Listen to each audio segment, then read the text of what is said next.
لوگ کہتے ہیں اپنے بچوں کے لیے ہم نے گھر بنانا ہے. میں نے آپ کو بتایا کہ بہت پیسہ ہے تو بناؤ بچوں کے لیے بھی. تو اس میں اب لوگ کہتے ہیں نہیں بچے رول جائیں گے. بچہ 2 ہاتھ 2 پاؤں لے کے پیدا ہوا ہے, یہاں اللہ پہ توکل کرنا پڑے گا. اگر آپ کی زیادہ گنجائش نہیں ہے تو بچوں کی فکر مت کرو.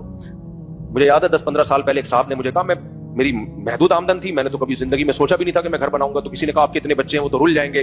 میں نے کہا دیکھو میرے باپ نے بڑی محنت کر کے میرے لیے گھر بنایا تھا, ہمارے والد صاحب نے بڑی محنت کی اور ذاتی گھر بنایا کہ بچوں کے کام آئے گا.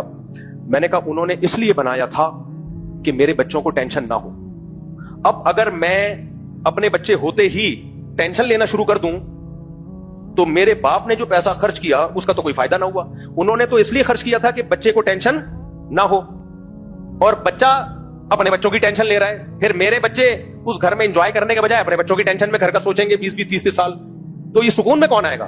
تو میں نے کہا میں اپنے بچوں کے بجائے اپنے باپ کے بچے کا سوچتا ہوں. بہت گہری بات ہے, بہت گہری بات. میں نے کہا میں اپنے بچوں کا اس لیے نہیں سوچ رہا کہ میں اپنے بچوں کا سوچوں گا اس کا مطلب میں اپنے باپ کے بچوں کو بھول گیا ہوں. یعنی میں خود اپنے ارے میرے باپ نے تو اس لیے ٹینشن اٹھائی نا کہ میں ٹینشن فری ہوں, اور ابا کے مرتے ہی میں اپنی اولاد کی ٹینشن لینا شروع کر دوں تو ٹینشن فری کہاں سے ہوا میں؟ تو میرے ابا کا پیسہ تو برباد ہو گیا. تو میں نے کہا میں بچوں کی ٹینشن اس لیے نہیں لیتا کہ میں اگر بچوں کی ٹینشن لوں گا تو میرے ابا کے بچے کو ٹینشن ہوگی, تو ابا کا پیسہ کیا ہوگا؟ ضائع.